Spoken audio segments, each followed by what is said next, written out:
होश आया तो हर तरफ एक अनजानी सी खामोशी और दुआओं की मखसूस बू फैली हुई थी।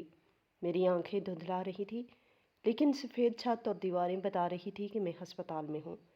सर में एक तेज़ ठेस उठी और मैंने कराते हुए आंखें बंद कर ली। अब आप कैसा महसूस कर रहे हैं? एक नहायत शाइस्ता और पेशावराना नस्वानी आवाज़ मेरी कानों से टकराई। मैंने वो मुश्किल आंखें खोली। सफ़ेद कोट पहने एक लेडी डॉक्टर मेरे सराहने खड़ी थी। इसके चेहरे पर संजीदगी थी और आंखों में एक मालच की फिक्र। लेकिन जैसे ही मेरी नज़र इसके चेहरे पर मुकम्मल तौर पर मरकूज़ हुई, मेरा दिल जैसे हलक में आ गया। वक्त थम गया, सांसें रुक गई। ये चेहरा, ये आंखें, ये तो बरसों से मेरे दिलो दिमाग पर नक्श थी। मेरे होंठों से बेख्तियार एक नाम निकला, फातिमा। इसने चौंक कर मेरी तरफ देखा। इसके माथे पर शिकने उभरी। माफ़ कीजिएगा, आप मेरा नाम कैसे जानते हैं? इसका लहजा सपाट और हैरत ज़दा था, लेकिन वो किसी अजनबी से मुखातब हो, मेरे लिए ये अल्फाज किसी सदमे से कम न थे।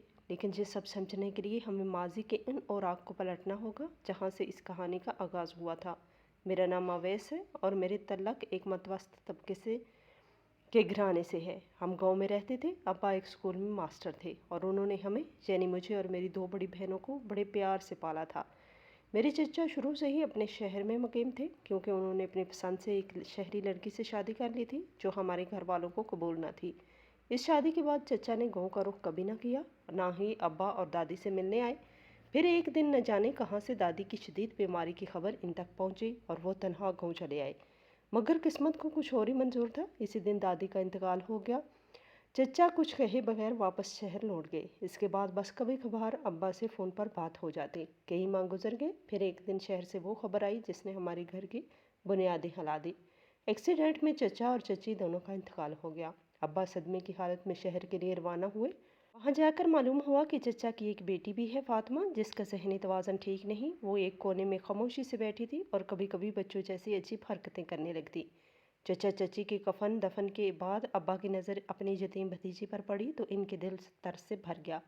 अम्मा इसे साथ लाने पर तैयार नहीं थी। इनका कहना था इनके ननियाल वाले होंगे, वहीं छोड़ कर आते हैं। कहाँ हम इस पागल को संभालते फिरेंगे? फातिमा को लोग पागल कह रहे थे, लेकिन वो बेहद खूबसूरत और मासूम थी। अब्बा इसे किसी सूरत अकेला नहीं छोड़ना चाहते थे। चची के घर वाले भी इस शादी पर राजी न थे, इसीलिए इनसे कोई उम्मीद नहीं थी। आखिरकार अब्बा अपने यतीम भतीजी फातिमा को अपने साथ गांव ले आए। गांव में ये बात जंगल की आग की तरफ फैल गई। अब्बा अपने भाई की पागल बेटी को घर ले आए। लोग तजस्सुस के मारे इसे देखने आते। औरतें आपस में बातें करती। देखो तो माँ बाप का दिल दुखाने का यही अंजाम होता है। बेटी पागल पैदा हुई। अम्मा को भी फातिमा पे शदीद गुस्सा था। फातिमा की आदतें बिल्कुल 3-4 साल के बच्चों जैसी थी। वो छोटी छोटी बातों पे तालियां बजाती। मेरी बड़ी बहन अलीना शादीशुदा थी। एक दिन फातिमा ने इसकी बेटी का फीडर उठाकर अपने मुंह में डाल दिया।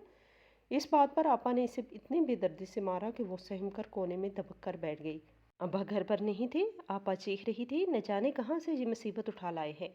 अब इतनी बड़ी हो गई और हरकतें देखो, मेरी बच्ची का फीडर ख़राब कर दिया। अम्मा भी इसकी ज़रा ज़रा सी गलती पर मारने पीटने लगती। एक दिन अब्बा ने फातिमा को मारते हुए देख लिया। वो गुस्से से बोले, कुछ खुदा का खौफ करो, क्यों इस यतीम बच्ची पर जुल्म करती हो? अम्मा फट पड़ी, कहाँ से इस पागल को लाकर मेरे सर पर बैठा दिया? ऐसे लोगों की जगह पागल खाना होती है, घर नहीं। इसने मेरा पूरा घर तहस नहस कर दिया। मुझसे ये बर्दाश्त नहीं होती। अगले ही दिन मोहल्ले की एक औरत अम्मा के पास आई। कहने लगी, अरे क्यों रखा है इस पागल को? मोहल्ले में तुम्हारा मजाक उड़ाते हैं, इसे कहीं पागल खाने छोड़ो। अम्मा बोली, इसके ताया तो बहुत लाडले हैं। औरत ने मशवरा दिया, तो शोहर को बताए बगैर छोड़ दो। मुझे एक पागल खाने का पता मालूम है। मैंने ये सब सुन रहा था और मेरा खून खोल उठा। मैंने फ़ौरन अम्मा से पूछा कि ये क्या बातें हो रही है, तो वो उल्टा मुझ पर ही बरस पड़ी। आया बड़ा बाप का हमायती, क्या लगती है ये तेरी? इतनी देर में अब्बा भी घर आ गए और मैंने इन्हें अम्मा के इरादों के बारे में सब कुछ बता दिया। अब्बा का चेहरा गुस्से और बेबसी की मिली जुली कैफियत से तमतमा रहा था। वो कुछ देर खामोश रहे, फिर मेरा हाथ पकड़कर अपने साथ कमरे में ले गए। उनकी आंखों में एक ऐसी इल्तिजा थी जो मैंने पहले कभी नहीं देखी थी। उन्होंने मुझे अपने पास बिठाया और एक गहरी सांस लेकर बोले, बेटा, मैं तुमसे एक बहुत ज़रूरी बात करना चाहता हूँ। इनके लहजे की संजीदगी ने मुझे भी मुतफक्कर कर दिया। जी अब्बा कहें, मैं जानता हूँ तू मेरा अकलौता बेटा है, समझदार है और अक्लमंद है। उन्होंने एक लम्हे के तवक्कुफ़ किया, जैसे अल्फाज मजमा कर रहे हों। बेटा, जिसे सब पागल समझ रहे हैं, ये पागल नहीं। इसे सिर्फ प्यार और तवज्जो की ज़रूरत है। ये ठीक हो जाएगी। میں نے اس بات پر سر ہلایا۔ جی ابا، میں جانتا ہوں فاطمہ بہت سی باتیں سمجھ لیتی ہے، اسے سچ میں توجہ اور پیار کی ضرورت ہے۔ ابا کی آنکھوں میں ایک امید کی کرن چمکی۔ تو میرا ایک کام کر دے گا، میرا مان رکھے گا؟ انہوں نے میرے دونوں ہاتھ اپنے کانپتے ہاتھوں میں تھام لیے۔ تو فاطمہ سے نکاح کر لی۔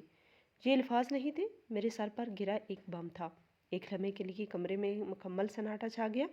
مجھے لگا جیسے میری سماعت جواب دے گئی ہو۔ میں ایک یونیورسٹی کا طالب علم جس کے اپنے کچھ خواب تھے، اپنی زندگی کے کچھ منصوبے تھے، اور ایک ایسی لڑکی سے نکاح کر لوں جسے سارا زمانہ پاگل کہتا ہے۔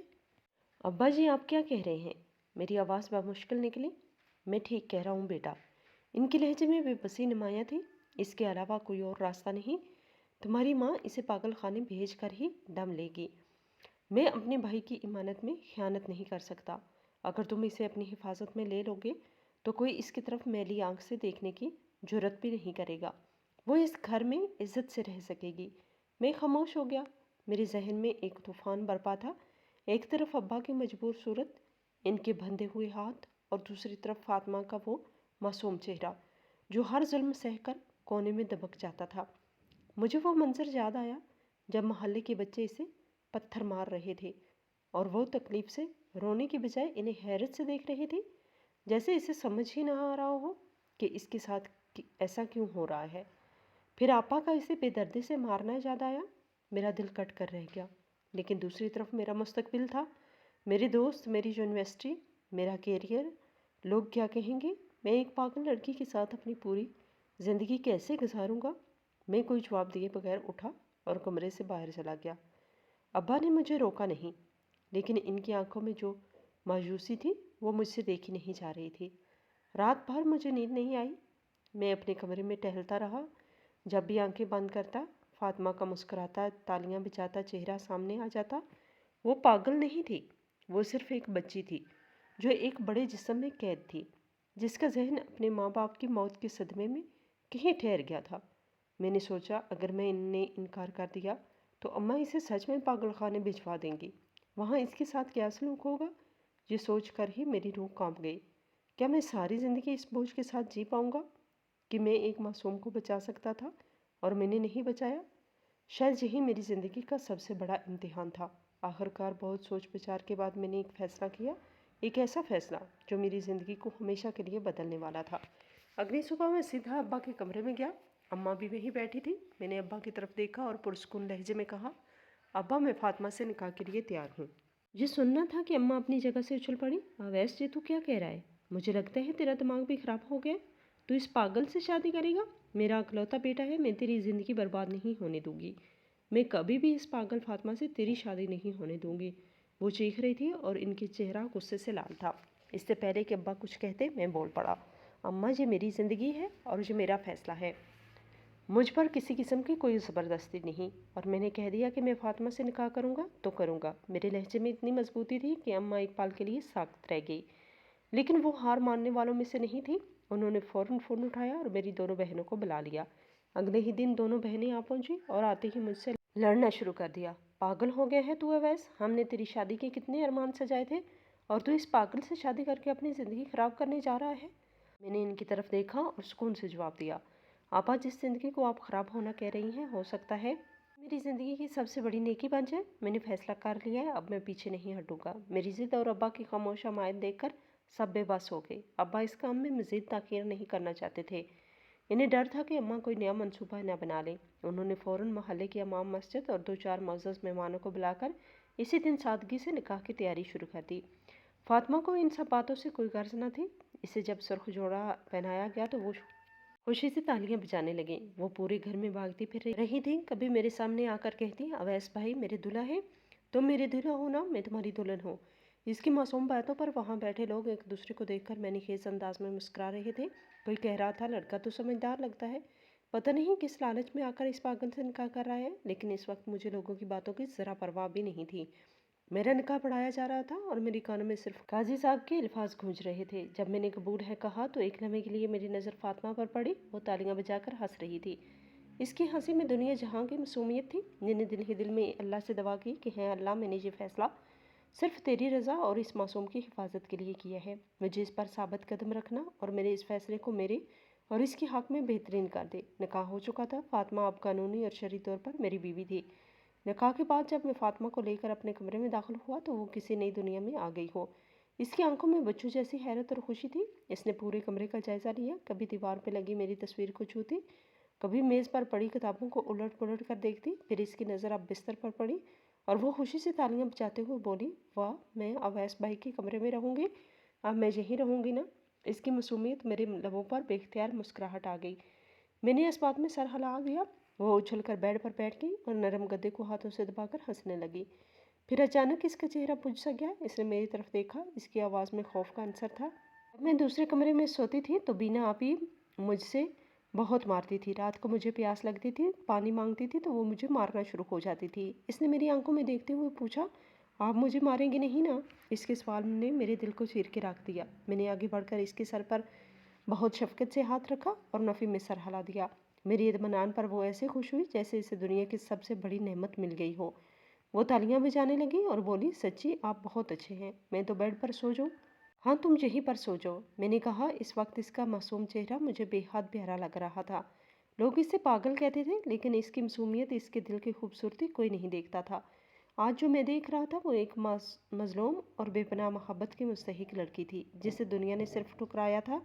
इस रात फातिमा मेरे कमरे में गहरी और पुरसुकून नींद सोई। शायद महीनों बाद इसे इससे सुकून नसीब हुआ हो। मैं रात में कई बार उठकर इसके ऊपर कंबल ठीक करता रहा ताकि इसे ठंड न लग जाए।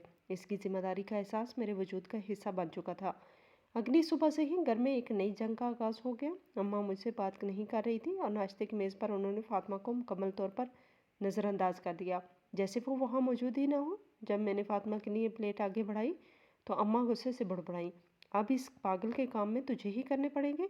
बहुत शौक था ना मसीहा बनने का। मैंने इनकी बात का जवाब देना मुनासिब ना समझा और खामोशी से फातिमा को नाश्ता करवाने लगा। ये रोज़ का मामूल बन गया। अम्मा फातिमा के लिए खाना नहीं बनाती थी और गुस्से से घर में इधर उधर घूमती रहती। मेरी बहनें भी जब आती तो फातिमा को देखकर मुंह बना लेती। एक दिन मेरी छोटी बहन सायरा ने फातिमा को डांट दिया क्योंकि इसने गलती से पानी का गिलास गिरा दिया था। फातिमा डर कर कोने में खड़ी कांप रही थी। ये देखकर मेरा सब्र जवाब दे गया। मैंने एक फैसला कुन लहजे में सबको मुखातब किया जो इस वक्त वहाँ मौजूद थी। सुन ले सब, फातिमा मेरी बीवी है और इस घर की बहू। मेरी आवाज़ बुलंद और सख्त थी। अम्मा और बहनें हैरत से मुझे देखने लगी। आइंदा अगर किसी ने इससे ऊंची आवाज़ में बात की या इससे तकलीफ़ पहुंचाई तो मुझसे बुरा कोई नहीं होगा। मुझे एक पल नहीं लगेगा इसे यहाँ से लेकर हमेशा के लिए जाने में। फिर आप लोग अपने इकलौते बेटे और भाई का चेहरा भी नहीं देख पाएंगे। मेरी इस धमकी ने काम कर दिया। घर में एकदम सन्नाटा छा गया। अम्मा और बहनों के चेहरों पर नागवारी तो थी, लेकिन अब वो खामोश हो गई थी। वो जानती थी कि जो मैं कहता हूँ वो कर सकता हूँ। इस वाक़ये के बाद अगरचे इनका रवैया नरम तो ना हुआ, लेकिन फातिमा पर हाथ उठाने या डांट डपट का सिलसिला बंद हो गया। अब मैं ज़्यादातर वक्त फातिमा की देखभाल में गुजारता। मैं जो यूनिवर्सिटी से वापस आता सबसे पहले इसके पास जाता। वो सारा दिन मेरा इंतज़ार करती और मुझे देखते ही खुशी से तालियां बजाने लगती।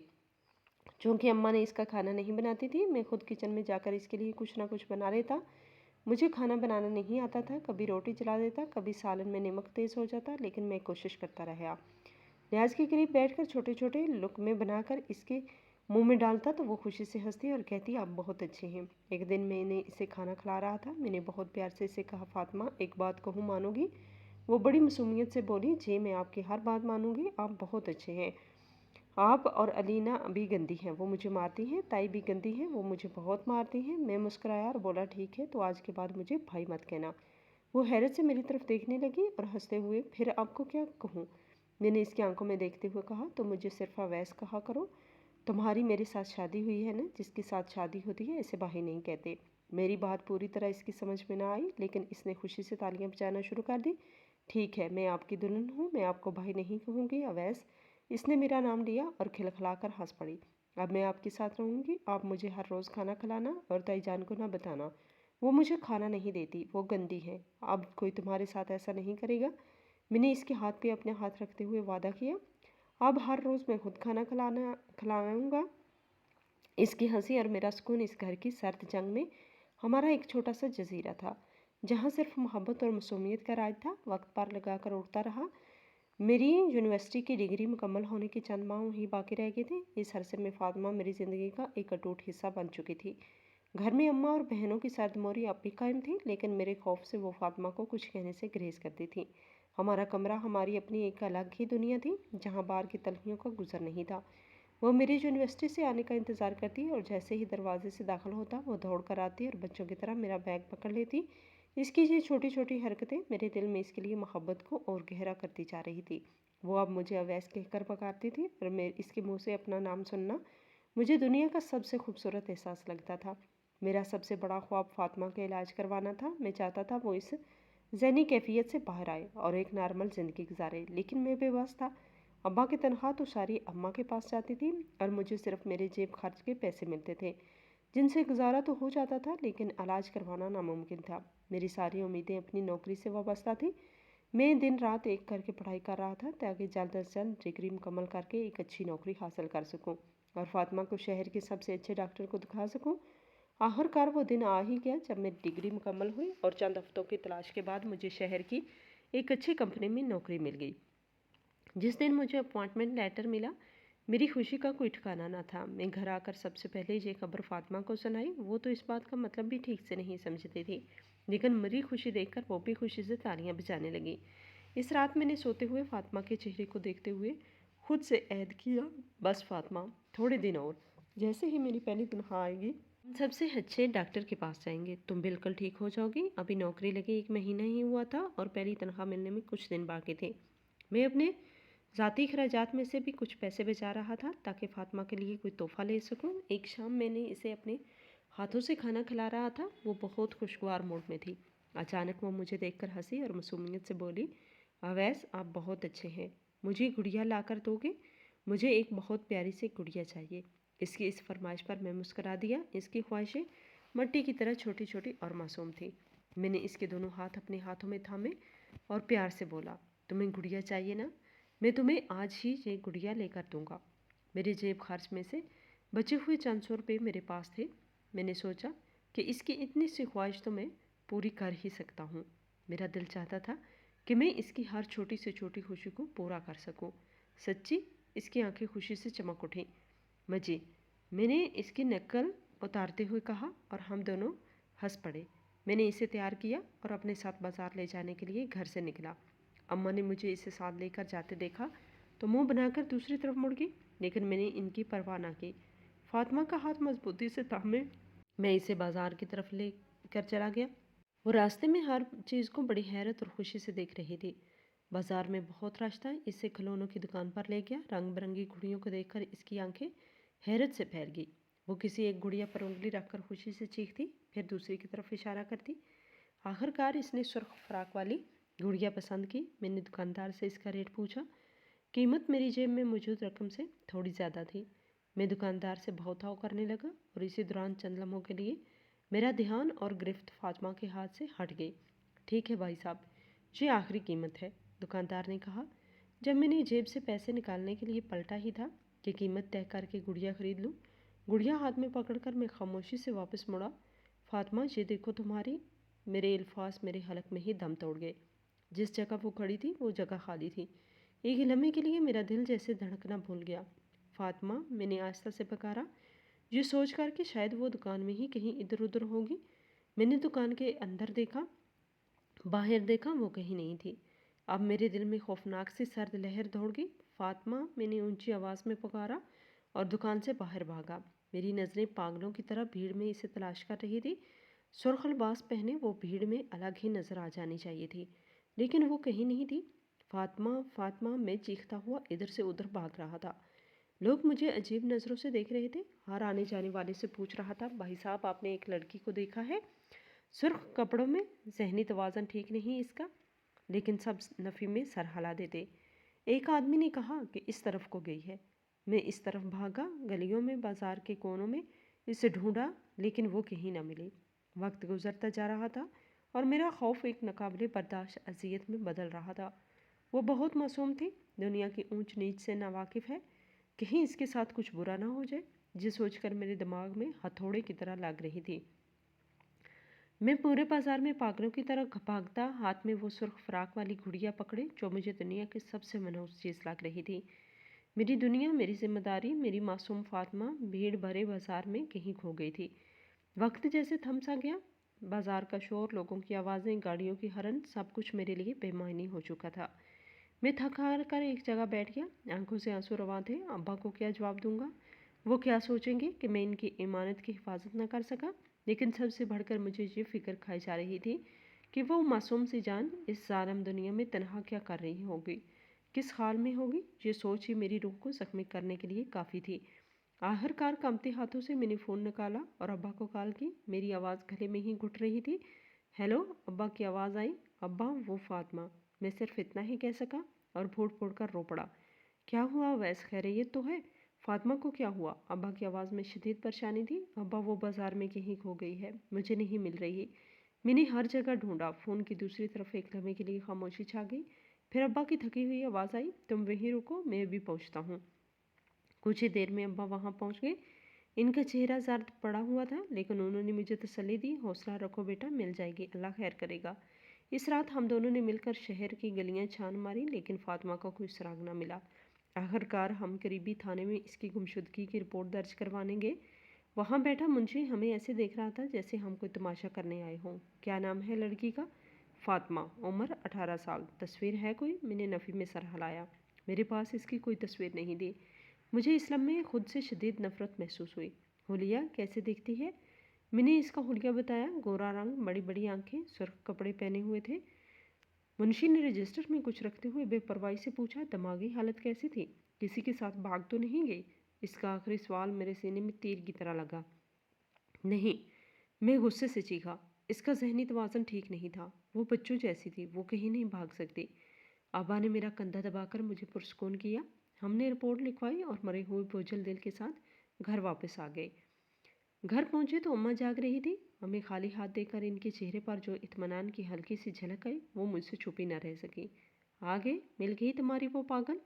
ان کے لہجے میں طنز تھا۔ میں نے تو پہلے ہی کہا تھا یہ ایک مصیبت ہے، دیکھو خود ہی چلی گئی، جان چھوٹی۔ اماں، میں دیر سے چیخا، خدا کا خوف کرے، وہ میری بیوی ہے، آپ کی بہو ہے، آپ ایسا کیسے کہہ سکتی ہیں؟ بہو نہیں، عذاب تھی وہ، عذاب۔ شکر کرو خود ہی ٹال گئی۔ یہ کہہ کر وہ اپنے کمرے میں چلی گئی۔ میں وہیں دہلیز پہ گرتا گیا۔ ابا نے مجھے سہارا دے کر اٹھایا۔ اس رات اس گھر میں کوئی نہیں سو سکا۔ میرا اور ابا کا غم مشترکہ تھا۔ اگلے کئی مہینے ایسی دیوانگی میں گزرے۔ میں نے اپنی نوکری کی کوئی پرواہ نہ کی۔ سارا دن شہر کی سڑکوں، بس اڈوں پر، ریلوے اسٹیشن پر، ہر اس جگہ جہاں کوئی لاوارث مل سکتا تھا فاطمہ کو ڈھونڈتا پھرتا۔ میں نے اخبار میں اشتہار بھی دیا، لیکن کوئی فون نہ آیا۔ نوکری پر مسلسل غیر حاضری کی وجہ سے آخرکار مجھے نوٹس ملا اور پھر نوکری سے نکال دیا گیا۔ مجھے اس کا بھی کوئی افسوس نہ ہوا۔ میری دنیا تو پہلے ہی لٹ چکی تھی۔ اماں خوش تھی کہ فاطمہ کی وجہ سے لگنے والی نوکری اب نہیں رہی اور شاید اب میں ان کی بات مان کر دوسری شادی کر لوں گا۔ انہوں نے کئی بار اس موضوع پر بات کرنے کی کوشش کی، لیکن میں نے انہیں صاف منع کر دیا کہ میں شادی نہیں کروں گا۔ مجھے امید ہے کہ فاطمہ ضرور مل جائے گی۔ میں نے اپنی کوشش نہیں چھوڑی۔ جب بھی میں کہیں جاتا، میری نظریں بھیڑ میں اس معصوم چہرے کو تلاش کرتی، وہ چہرہ جس سے نکاح کرتے وقت میں نے صرف ابا کی خواہش پوری کی تھی، لیکن اس کے ساتھ گزارے چند ماہ نے میرے دل میں اس کے لیے وہ مقام پیدا کر دیا تھا جو ایک مخلص شوہر کے دل میں اپنی بیوی کے لیے ہوتا ہے۔ وہ میری ذمہ داری بن گئی تھی، میری محبت بن چکی تھی، لیکن اس وقت کے کسی کے لیے نہیں رکتا۔ دن ہفتوں میں، ہفتے مہینوں میں بدلنے لگے۔ فاطمہ کی کوئی خبر نہ آئی۔ وہ ایسے غائب ہوئی جیسے کبھی تھی ہی نہیں۔ میرے کمرے میں پڑی بست اور فراق والی گڑیا روز مجھے میری ناکامی کا، میری لاپرواہی کا احساس دلاتی، اور میں اندر ہی اندر ٹوٹتا چلا جا رہا تھا۔ فاطمہ کو گم ہوئے کئی سال بیت چکے تھے۔ وقت ایک ایسا مرہم ہے جو گہرے سے گہرا زخم بھر دیتا ہے، لیکن میرے دل پر لگا فاطمہ کی جدائی کا زخم ایک ناسور بن چکا تھا جو ہر گزرتے دن کے ساتھ مزید گہرا ہوتا جاتا۔ میں نے ابا کے کہنے پر اور گھر کی ذمہ داریاں اٹھانے کے لیے ایک نئی نوکری تو شروع کر دی تھی، لیکن میری روح آج بھی ان گلیوں میں بھٹکتی تھی جہاں میں نے فاطمہ کو کھویا تھا۔ میری زندگی ایک مشین کی طرح ہو گئی تھی، صبح اٹھنا، آفس جانا، شام کو تھکا ہارا گھر لوٹنا اور اپنے خالی کمرے کی تنہائی میں بنا لینا۔ وہ صرف فراق والی گڑیا آج بھی میری کمرے کی میز پر اسی طرح رکھی تھی، جو ہر لمحے مجھے میری غفلت کا تانا دیتی تھی۔ میں اکثر راتوں کو اٹھ کر اس سے باتیں کرتا، کہاں ہو تم فاطمہ، کہاں؟ تم زندہ بھی ہو؟ کیا تمہیں میری یاد کبھی آتی ہے؟ لیکن جواب میں صرف ایک گہرا اذیت ناک سناٹا ہوتا۔ اس عرصے میں ابا کی صحت بہت بگڑ گئی۔ فاطمہ کا غم انہیں اندر ہی اندر کھا رہا تھا۔ وہ اکثر خاموشی سے خلا میں گھورتے رہتے۔ میں جانتا تھا کہ وہ بھی میری طرح ہی تکلیف میں ہیں۔ وہ مجھ سے اپنی تکلیف بیان نہیں کرتے تھے، لیکن ان کی بجھی ہوئی آنکھیں سب کہہ دیتی تھی۔ ایک رات میں ان کی طبیعت بہت خراب ہوئی تو میں ان کے سرانے بیٹھا ان کے پاؤں دبا رہا تھا۔ انہوں نے میرا ہاتھ تھام لیا۔ ان کی آواز بہت کمزور تھی۔ اویس بیٹا۔ جی ابا، میں نے ان کے ہاتھ میں اپنا ہاتھ رکھتے ہوئے کہا۔ میں نے تم پر بہت بڑا بوجھ ڈال دیا تھا۔ ان کی آنکھوں میں آنسو تھے۔ میں نے اپنے بھائی کی محبت میں اپنے بیٹے کی زندگی دو پر لگا دی۔ مجھے معاف کر دینا بیٹا۔ ایسا نہ کہیں ابا، میری آواز بھر گئی۔ آپ نے جو بھی کیا ٹھیک کیا۔ فاطمہ بوجھ نہیں تھی، وہ تو میری زندگی کی سب سے بڑی خوشی تھی۔ کاش میں اسے سنبھال پاتا۔ ابا نے گہری سانس لی۔ مجھے یقین ہے وہ جہاں بھی ہوگی اللہ اس کی حفاظت کرے گا۔ تم اپنی ذمہ داری بہت اچھے سے نبھائی، مجھے تم پر فخر ہے۔ یہ ان کے آخری الفاظ تھے جو میں نے سنے۔ اس رات کے بعد وہ مجھے پھر کبھی مجھ سے بات نہ کر سکے۔ چند دن اسپتال میں رہنے کے بعد وہ ہم سب کو چھوڑ کر ہمیشہ کے لیے چلے گئے۔ ابا کی وفات نے مجھے توڑ کے رکھ دیا۔ اب اس گھر میں میرا واحد سہارا بھی ختم ہو گیا تھا۔ اماں اور بہنوں نے کچھ دن تو سوگ منایا، لیکن پھر وہی دنیا داری شروع ہو گئی۔ ابا کے جانے کے بعد اماں کا میری شادی کے لیے دباؤ اور بھی بڑھ گیا۔ ایک دن وہ میرے کمرے میں آئی اور بولی، اویس اب بہت ہو گیا۔ کب تک اس پاگل کے نام پر اپنی زندگی برباد کرو گے؟ باپ بھی چلا گیا۔ اب اس گھر کو ایک وارث کی ضرورت ہے۔ میری بات مانو اور شادی کر لو۔ میں نے تمہارے لیے ایک بہت اچھی لڑکی دیکھی ہے۔ میں نے میز پر رکھی گڑیا کو دیکھا اور ایک ٹھنڈی سانس بھر کر کہا، اماں، فاطمہ صرف پاگل نہیں تھی، وہ میری بیوی تھی، اور جب تک مجھے اس کے زندہ یا مردہ ہونے کا یقین نہیں ہو جاتا وہ میری بیوی ہی رہے گی۔ میں دوسری شادی نہیں کر سکتا۔ مر گئی ہوگی وہ، کہاں زندہ ہوگی اتنے سالوں بعد؟ اماں نے بے رحمی سے کہا، اگر وہ مر بھی گئی تو میں کسی اور کو اس کی جگہ نہیں دے سکتا۔ میرا لہجہ قطعی اور رافع تھا۔ برائے مہربانی آپ اس موضوع پر مجھ سے دوبارہ بات مت کیجیے گا۔ میری اس ضد پر اماں غصے سے پیر پٹکتی ہوئی کمرے سے بس چلی گئی۔ اب یہ ہمارے گھر کا معمول بن چکا تھا۔ وقت کا پہیہ چلتا رہا۔ میں نے خود کو مکمل طور پر کام میں غرق کر لیا۔ ہنسی خوشی کیا ہوتی ہے میں جیسے بھول ہی چکا تھا۔ پھر وہ دن آیا، ایک منحوس دن۔ آفس سے واپسی پر معمول سے کچھ زیادہ ہی دیر ہو گئی۔ آسمان پر کالے بادل چھائے ہوئے تھے اور ٹھنڈی ہوا چل رہی تھی۔ میرا ذہن ماضی کی یادوں میں الجھا ہوا تھا۔ مجھے وہ شام یاد آ رہی تھی جب میں فاطمہ کو لے کر بازار گیا تھا۔ کاش میں اس دن اسے اکیلا نہ چھوڑتا۔ کاش میں اس دکاندار سے بہت تاؤ نہ کرتا۔ کاش میں اپنی ہی سوچوں میں اتنا گم تھا کہ مجھے سامنے سے آتے تیز رفتار ٹرک کا اندازہ ہی نہ ہوا۔ ڈرائیور نے ہارن بجایا، لیکن جب تک میں ہوش میں آتا بہت دیر ہو چکی تھی۔ ٹرک کی ہیڈ لائٹس کی تیز روشنی سیدھی میری آنکھوں میں پڑی۔ ٹائروں کے چرچرانے کی دل خراش آواز آئی اور پھر ایک شدید جھٹکے کے ساتھ ہر طرف اندھیرا چھا گیا۔ مجھے بس اتنا ہی یاد ہے کہ ہوا میں اچھلنے سے پہلے میرے لبوں پر بے اختیار ایک ہی نام آیا تھا، فاطمہ۔ ٹرک سے ٹکرانے کا وہ لمحہ میرے ذہن میں ہمیشہ کے لیے نقش ہو گیا۔ ایک شدید جھٹکا، ٹوٹتے ہوئے شیشوں کی کرچیاں اور پھر ایک گہری تاریک خاموشی۔ مجھے ایسا محسوس ہوا جیسے میں کسی گہری کھائی میں گرتا چلا جا رہا ہوں۔ ہوش اور بے ہوشی کی درمیانی کیفیت میں مجھے کچھ بہم آوازوں کی سنائی دی۔ لوگوں کی چیخنے کی آوازیں، کسی گاڑی کے سائرن کی دور سے آتی ہوئی گونج جو آہستہ آہستہ قریب آ رہی تھی، اور پھر کسی کا یہ کہنا، اسے جلدی سے اٹھاؤ، سانس چل رہی ہے۔ مجھے یاد نہیں مجھے کون اسپتال لے کر گیا، لیکن مجھے اتنا احساس تھا کہ مجھے اسٹریچر پر ڈالا جا رہا ہے۔ ایمبولینس کی تیز رفتاری اور سڑک پر ٹائروں کے رگڑ کی آواز میرے نیم بے ہوش ذہن میں گونج رہی تھی۔ پھر اسپتال کی ایمرجنسی کا شور، ڈاکٹروں کی بھاگ دوڑ اور کسی کا اونچی آواز میں کہنا، ہیڈ انجری ہے، پریپیئر دا اوٹی۔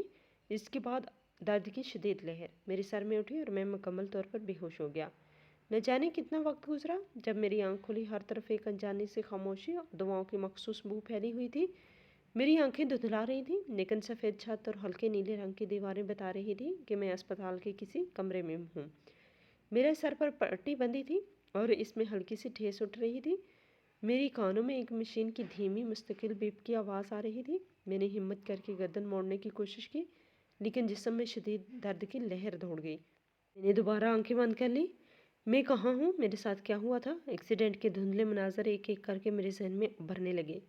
وہ تیز رفتار ٹرک، وہ روشنی، وہ آخری نام جو میرے لبوں پہ آیا تھا، فاطمہ۔ اسی لمحے میرے کانوں میں ایک نہایت شائستہ اور پیشہ ورانہ نسوانی آواز آئی، لگتا ہے آپ کو ہوش آ گیا۔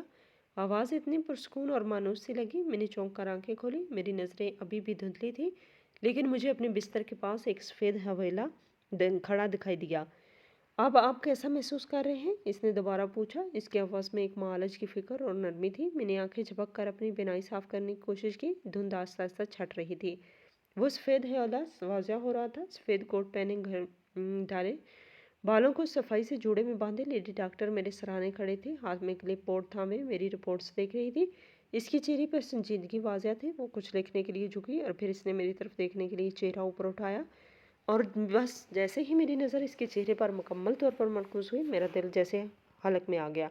वक्त थम गया, सांसें रुक गई। ये चेहरा, ये आंखें, ये माथा, ये होंठ, फर्श की गर्दों गुबार तले दबे होने के बावजूद ये चेहरा आज भी मेरे दिलो दिमाग पर इसी तरह नक्श था जैसे कल की बात। ये चेहरा थोड़ा पुख्ता हो गया था। आंखों में मासूमियत की जगह अब सहानत और खिदमत ने ले ली थी। लेकिन ये था वही चेहरा जिसे मैं सालों पहले एक भीड़ भरे बाजार में खो दिया। मेरे हवास मुअत्तल हुए। ये कैसे मुमकिन हो सकता है? क्या मैं मर गया हूँ? क्या कोई ख्वाब है? इसने मेरी हालत और मशीन की तेज़ होती आवाज़ को महसूस कर लिया था। क्या आप ठीक हैं? क्या आपको कहीं ज़्यादा तकलीफ़ हो रही है? इसने फ़िक्रमंदी से पूछा और मेरा हाथ थाम कर मेरी नैरोज़ चेक करने लगी। इसका लमस, वही मानूस लमस, मेरे पूरे वजूद में एक बिजली सी दौड़ गई। नहीं, ये ख्वाब नहीं हो सकता, ये वहम नहीं हो सकता। मेरे होंठ कांपे, सालों का दर्द, सालों की तलाश, सालों की तन्हाई, सब कुछ आंसू बनकर मेरी आंखों में उमड़ आया। मेरे हलक से टूटी हुई घुटी हुई सरगोशी निकली, जो इस कमरे की खामोशी में एक धमाके की तरह गूंजी। फातिमा, मेरा नाम सुनते ही वो जो मेरी नब्ज़ देख रही थी एकदम ठटक गई। इसने चौंक कर अपना हाथ पीछे से खींच लिया और हैरत और उलझन के मिले जुले तासरात से मेरी तरफ देखने लगी। इसके माथे पर गहरी शिकनें उभर आईं। इसकी आंखों में पहचान की कोई रमक नहीं थी, सिर्फ एक अजनबियत और शदीद हैरानी थी। माफ़ कीजिएगा, इसका लहजा सपाट और हैरत ज़दा था। आप मेरा नाम कैसे जानते हैं? इसके अल्फाज, आप मेरा नाम कैसे जानते हैं, मेरे कानों में शीशे की तरह पिघल रहे थे। क्या ये मुमकिन था कि वो मुझे भूल चुकी हो, या फिर वो जानबूझकर अनजान बन रही थी? मेरे जहन में हज़ारों सवालात का तूफान उमड़ आया, लेकिन एक बात तय थी कि मैं इसे दोबारा खोने वाला नहीं था। मैंने बिस्तर से उठने की कोशिश की, सर्द में उठने वाली शदीद टेस को नज़रअंदाज करते हुए। फातिमा, ये तुम क्या कह रही हो? मैं अवैस तुम्हारा शोर? इसने एक कदम पीछे हटाया। इसके चेहरे पर पेशा वराना संजीदगी लौट आई, लेकिन इसकी आंखों में एक लम्हे के लिए जो उलझन मैंने देखी थी वो मुझसे छुपी ना रह सकी। देखिए मिस्टर अवैस, इसने क्लिप बोर्ड देखते हुए मेरा नाम पढ़ा। आपके सर पर गहरी चोट लगी है। इसे पोस्ट ट्रॉमेटिक कन्फ्यूजन कहते हैं। अगर मरीज एक्सीडेंट के बाद ऐसी बातें करते हैं जो हकीकत पर मबनी नहीं होती, तो आपको आराम की सख्त ज़रूरत है। मैं कन्फ्यूज़न का शिकार नहीं हूँ। मेरी आवाज़ में अब शिद्दत आ गई थी। मैं तुम्हें अच्छी तरह जानता हूँ। तुम फातिमा हो, मेरे चचा की बेटी। तुम्हारे माँ बाप का इंतकाल एक एक्सीडेंट में हुआ था और तुम हमारे साथ गाँव में रहती थी। मेरे हर लफ्ज़ के साथ इसके चेहरे का रंग बदल रहा था। इसने अपने तासरात पर काबू पाने की भरपूर कोशिश की, लेकिन इसके हाथ हल्के से कांप रहे थे। आपको मुकम्मल आराम करना चाहिए, मैं नर्स को भेजती हूँ। ये कहकर वो तेज़ी से दरवाजे की तरफ मुड़ी। बिना वजह तुम्हें मारती थी, मैंने बुलंद आवाज़ में कहा। जब तुम इसकी बेटी का फीडर मुंह में डाल लेती थी। ये सुनना था कि दरवाजे की तरफ बढ़ते इसके कदम वहीं जम गए। इसका हाथ दरवाजे के हैंडल पर था, लेकिन वो पत्थर की मूरत बन चुकी थी। इसने पलट कर मुझे देखा नहीं, लेकिन इसका साकत वजूद इस बात की गवाही दे रहा था कि मेरा तीर निशाने पे लगा था। तुम एक गुड़िया मांगती थी मुझसे, मैंने टूटी हुई आवाज़ में कहना जारी रखा। सुर्ख फराक वाली गुड़िया। मैं तुम्हें वही दिलवाने बाजार ले गया था और वहीं तुम मुझसे खो गई थी। मैं आज तक खुद को इस बात के लिए माफ़ नहीं कर सका। इसके कंधे हल्के से कांपे। चंद धमों के मुकम्मल खामोशी के बाद वो बगैर एक लफ्ज़ कहे और बगैर मेरी तरफ देखे तेज़ी से दरवाज़ा खोलकर कमरे से बाहर निकल गई। मैं बिस्तर पर गिरा गया। वो फातिमा ही थी। वो सब कुछ जानती थी, लेकिन वो मान क्यों नहीं रही थी? क्या वो मुझसे नफ़रत करती है? क्या वो अपनी पुरानी ज़िंदगी को मुकम्मल तौर पर मिटा चुकी है, या इसके इस तरह अनजान बनने के पीछे कोई और गहरी वजह छुपी है? मेरा दिल उम्मीद और खौफ के दरमियान झुल रहा था। उम्मीद इस बात की कि मैंने इसे ढूंढ लिया था, और खौफ इस बात का कि शायद मैं इसे पाकर भी हमेशा के लिए खो चुका था। आंखों में आंसू बह रहे थे। मैंने दिल ही दिल में अहद किया, इस बार नहीं फातिमा, इस बार मैं तुम्हें कहीं नहीं जाने दूंगा। मुझे सच्चाई जाननी होगी, चाहे इसके लिए मुझे कुछ भी करना पड़े। कुछ देर बाद एक नर्स कमरे में दाखिल हुई। मुझे दर्द कम करने का इंजेक्शन लगाया। दवा के असर से मेरी आंखें बोझल होने लगी, लेकिन मेरा दिमाग जाग रहा था। मैं सोते हुए भी बस एक ही मंसूबे के बारे में सोच रहा था। फातिमा से सच उगलवाने का मंसूबा। वो मेरी बीवी थी और मुझे ये जानने का पूरा हक था कि इन गुजरे हुए सालों में इसके साथ क्या हुआ था। अगला पूरा दिन अज़ियतनाक इंतज़ार में गुजरा। फातिमा रोड पर नहीं आई। इसकी जगह एक और डॉक्टर मेरी देखभाल के लिए मामूर था। मैंने इस डॉक्टर से फातिमा के बारे में पूछने की कोशिश की तो इसने टाल दिया कि डॉक्टर फातिमा किसी ज़ाती इमरजेंसी की वजह से आज छुट्टी पर है। मेरा दिल बैठ गया। मुझे लगा कि वो मुझसे भाग रही है, वो दोबारा गायब हो जाना चाहती है। इस रात मैं सो नहीं सका। अस्पताल की खामोशी में मेरे जहन का शोर बढ़ता जा रहा था। आधी रात के करीब मेरे कमरे का दरवाज़ा बहुत आस्तगी से खुला। मैंने चौंक कर देखा, दहलीज पर वही सफ़ेद कोट में मलबूस वजूद खड़ा था, लेकिन आज इसके चेहरे पर वो पेशेवराना नकाब नहीं था, बल्कि गहरी कश्मकश और दर्द के असर थे। वो अंदर दाखिल हुई और दरवाज़ा बंद कर दिया। वो मेरे बिस्तर के पास आकर एक कुर्सी पर बैठ गई। कमरे में सिर्फ नाइट लैंप की हल्की सी रोशनी थी। क्यों कर रही हो तुम मेरे साथ ऐसा, फातिमा? मैंने अपनी सारी हिम्मत जमा करके पूछा। इसने नज़रें झुका ली। इसकी आंखों से दो मोटे मोटे आंसू टूटकर इसके हाथों पे गिरे। मैं गुम हो गई थी। इसकी आवाज़ में हल्की सरगोशी की तरह थी। और फिर इसने गहरी सांस ली और इन तमाम सालों की दास्तान सुनाना शुरू की जो इसने तनहा गुजारी थी। इस दिन जब मैं बाज़ार में आपसे बिछड़ी तो मैं बहुत डर गई थी। मैं आपको पुकारती हुई एक गली में निकल गई, लेकिन आप मुझे नहीं मिले। मैं रो रही थी कि एक गाड़ी मेरे पास आकर रुके। इसमें एक बहुत शफीक सी खातून निकली। उन्होंने मुझसे मेरा नाम पता पूछा, लेकिन सदमे और गुस्से खौफ की वजह से मैं कुछ बोल ही नहीं पा रही थी। इन्हें मेरी हालत देखकर तरस आ गया। वो मुझे अपने साथ घर ले गई। फातिमा ने आंसू पूंछते हुए अपनी आवाज़ जारी रखी। इनका नाम मिसेस खान था। वो एक अमीर और बेऔलाद औरत थी। उन्होंने मुझे पागल नहीं समझा, बल्कि वो मुझे माहिर नफ्सियात के पास ले गई। डॉक्टर ने इन्हें बताया कि मैं पैदाइशी पागल नहीं हूँ, बल्कि मेरे वालिदैन की मौत के गहरे सदमे ने मेरी यादाश्त पर असर डाला है और मैं ज़हनी तौर पर अपने बचपन में लौट गई हूँ।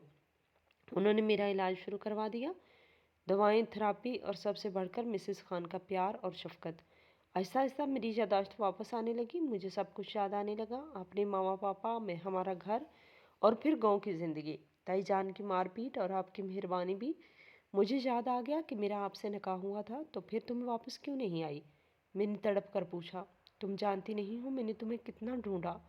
मैं आना चाहती थी, वो रोते हुए बोली। बहुत आना चाहती थी, लेकिन फिर मेरे दिल में खौफ बैठ गया। मुझे ताईजान का नफरत भरा चेहरा याद आता था। मैंने सोचा इतने साल गुजर गए, उन्होंने अब तक आपकी दूसरी शादी करवा दी होगी, आप अपनी ज़िंदगी में आगे बढ़ चुके होंगे। मैं एक पागल लड़की आपकी बसी बसाई ज़िंदगी में वापस आकर इसे ख़राब नहीं करना चाहती थी। मैं आपके लिए शर्मिंदगी का बायस नहीं बनना चाहती थी। और मोहब्बत? मैंने दर्द भरे लहजे में पूछा। तुमने एक बार भी नहीं सोचा कि मैं तुमसे कितनी मोहब्बत करता था? इसकी सिसकते हुए कहा। इसी मोहब्बत ने मुझे आपकी खुशी के लिए कुर्बानी देने पर मजबूर किया। मिसेस खान ने मुझे तालीम बेटी बना लिया। उन्होंने मुझे तालीम मुकम्मल करवाई जो मैंने अधूरी छोड़ी थी। मैंने दिन रात एक करके पढ़ा और डॉक्टर बन गई ताकि मैं लोगों की मदद कर सकूं। मैंने सोचा था कि मैं अब कभी आपकी ज़िंदगी में वापस नहीं जाऊंगी, लेकिन किस्मत को कुछ और ही मंजूर था। इसकी पूरी कहानी सुनकर मेरा दिल दुख और मोहब्बत से भर गया। इसने कितनी तकलीफ़ सही थी और इसकी सारी तकलीफ़ की वजह सिर्फ ये गलतफहमी थी। तुमने ये सोच भी कैसे लिया फातिमा कि मैं तुम्हारे बगैर कोई और ज़िंदगी बसा लूँगा? मैंने आगे बढ़कर इसका वो हाथ थाम लिया जो अब भी काँप रहा था। इसके सर्द हाथ पर मेरे गर्म हाथ का लमस जैसे एक कैद बन गया था। जिस दिन तुम खोई थी, इसी दिन मेरी खुशी भी कहीं खो गई थी। मेरी ज़िंदगी एक जान मशीन की तरह हो गई थी। इसका वाहिद मकसद तुम्हें तलाश करना था। मैंने शादी कैसे कर लेता? मेरी दुल्हन तो तुम थी, तुम हो और हमेशा तुम रहोगी। मेरी आवाज़ में सालों का दर्द, तन्हाई और बेपनाह मोहब्बत शामिल थी। मेरे अल्फाज सुनकर इसने हैरत और नाकाबिले यकीन की कैफियत में मेरी तरफ देखा। इसकी आंसू भरी आंखों में उम्मीद की वो किरण चमकी जिसे मैं सालों से देखने को तरसता था। सच? आपने मेरा इंतज़ार किया? इसकी आवाज़ कपकपाती हुई सरगोशी थी। सिर्फ इंतज़ार नहीं किया फातिमा, मैंने इसके हाथ पर अपनी गिरफ्त मजबूत करते हुए कहा, मैंने हर लम्हा तुम्हें जिया है। अब्बा भी इसी गम में दुनिया से चले गए। अम्मा ने लाखों कोशिशें की, लेकिन मेरा दिल किसी और को कबूल करने के लिए तैयार ही नहीं था। मैं आज तक तुम्हारा इंतज़ार कर रहा था। ये सुनना था कि वो अपने जज्बात पर काबू न रख सकी और फूट फूट कर रो पड़ी। ये खुशी के आंसू थे, सालों के बोझ के उतर जाने के आंसू थे। वो रोती रही और मैं खामोशी से इसका हाथ थामे इसे अपना सारा दुख बहा लेने का मौका देता रहा। جب اس کی سسکیاں کچھ کم ہوئی تو میں نے نرمی سے کہا کہ اب بس اور نہیں رونا، اب تم میرے ساتھ گھر چلو گی، تمہاری جگہ میرے پاس میرے گھر میں ہے۔ اس نے آنسو پوجتے ہوئے خوفزدہ نظروں سے مجھے دیکھا۔ لیکن تائی جان، وہ مجھے کبھی قبول نہیں کریں گے۔ میں نہیں چاہتی کہ میری وجہ سے آپ کی اپنی ماں سے پھر لڑائی ہو۔ اماں کو میں سنبھال لوں گا، میں نے پرعزم لہجے میں کہا، اور مجھے اب کسی کے قبول کرنے یا نہ کرنے سے کوئی فرق نہیں پڑتا۔ تم میری بیوی ہو اور دنیا کی اب کوئی بھی طاقت تمہیں مجھ سے الگ نہیں کر سکتی۔ اس کے چہرے پر ایک پرسکون اطمینان پھیل گیا۔ اگلے دن ہسپتال سے ڈسچارج ہونے کے بعد سب سے پہلا کام فاطمہ نے مسز خان کو فون کرنا تھا۔ میں اس کی گفتگو سن رہا تھا۔ آنٹی وہ مل گئے۔ فاطمہ کی آواز میں خوشی اور تشکر تھا۔ جی اویس، انہوں نے اب تک شادی نہیں کی، وہ میرا انتظار کر رہے تھے۔ فون کی دوسری طرف سے مسز خان کی ممتا بھری آواز آئی جسے میں بھی سن سکتا تھا۔ بیٹی، میں نے کہا تھا نا، سچی محبت کبھی ضائع نہیں ہوتی۔ تمہاری اصل خوشی تمہارے شوہر کے ساتھ ہے۔ میں نے تمہیں تعلیم دی تاکہ تم اپنے پیروں پہ کھڑی ہو سکو، اس لیے نہیں کہ تم اپنے ماضی سے بھاگو۔ جاؤ بیٹی، اپنی نئی زندگی شروع کرو۔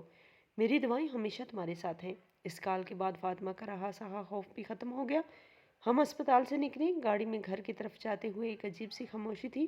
یہ وہ خاموشی نہیں تھی جو اجنبیت سے پیدا ہوتی ہے، بلکہ وہ سکون تھا جو طوفان کے بعد آتا ہے۔ سالوں بعد ہم ایک ساتھ تھے، ایک نئی منزل کی طرف رواں جس کا راستہ پرانا اور جانا پہچانا تھا۔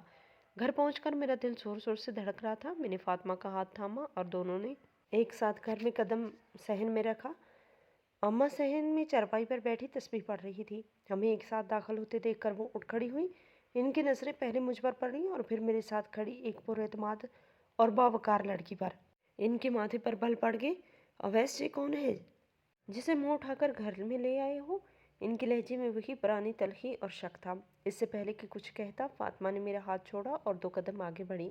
اس کی نظریں سیدھی اماں پر جمی تھی۔ اس کے لہجے میں نہ خوف تھا نہ کمزوری۔ تائی جان، میں فاطمہ ہوں۔ یہ 3 الفاظ ہتھوڑے بن کر گرے تھے۔ اماں کے ہاتھ سے تسبیح چھوٹ کر زمین پر گر پڑی۔ ان کی آنکھیں حیرت اور بے یقینی سے پھیل گئی۔ انہوں نے فاطمہ کو ایسے دیکھا جیسے وہ کسی بھوت کو دیکھ رہی ہو۔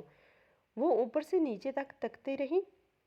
یہ صاف ستھرے لباس میں ملبوس، سلجھے ہوئے انداز میں کھڑی، ذہانت سے چمکتی آنکھوں والی لڑکی، یہ وہی پرانی سہمی ہوئی بچوں جیسی حرکتیں کرنے والی فاطمہ ہرگز نہیں تھی۔ فاطمہ، ان کے ہونٹوں سے بمشکل نکلا۔ یہ وہ پاگل۔ ان کا جملہ ادھورا رہ گیا کیونکہ ان کے اپنے الفاظ ان کے حلق میں کانٹوں کی طرح چبھک رہے تھے۔ جی تائی جان، فاطمہ نے انہیں پرسکون لہجے میں جواب دیا، وہی فاطمہ جسے آپ پاگل سمجھتی تھی۔ میں نے آگے بڑھ کر اماں کے شانے پہ ہاتھ رکھا۔ میرے لہجہ فخر سے بھرپور تھا۔ اماں، فاطمہ بھی ایک ڈاکٹر ہے۔ اس نے ان سالوں میں بہت محنت کی اور آج ایک کامیاب ڈاکٹر بن کر اپنے پیروں پر کھڑی ہے۔ یہ سننا تھا کہ اماں کو جیسے چپ لگ گئی۔ ان کا سارا غصہ، ساری نفرت، ساری حقارت شرمندگی کے گہرے سمندر میں ڈوب گئی۔ وہ عورت جسے وہ خاندان پر ایک بوجھ اور دبا سمجھتی تھی، آج اس مقام پر تھی جس کا وہ اپنی بیٹیوں کے لیے بھی تصور نہیں کر سکتی تھی۔ ان کی آنکھیں بھر آئیں۔ وہ آہستہ آہستہ فاطمہ کی طرف بڑھی۔ ان کے قدم لڑکھڑا رہے تھے۔ انہوں نے کانپتے ہاتھوں سے فاطمہ کے سر پر ہاتھ رکھا۔ بیٹی، ان کی آواز آنسوؤں میں گھٹی ہوئی تھی، مجھے معاف کر دے، میں اندھی ہو گئی تھی۔ میں نے ایک ہیرو کو پتھر سمجھ کر ٹھکرا دیا۔ میں تمہاری مجرم ہوں بیٹی۔ فاطمہ کی آنکھوں میں بھی آنسو آ گئے، لیکن اس نے آگے بڑھ کر اماں کو اپنے گلے سے لگا لیا۔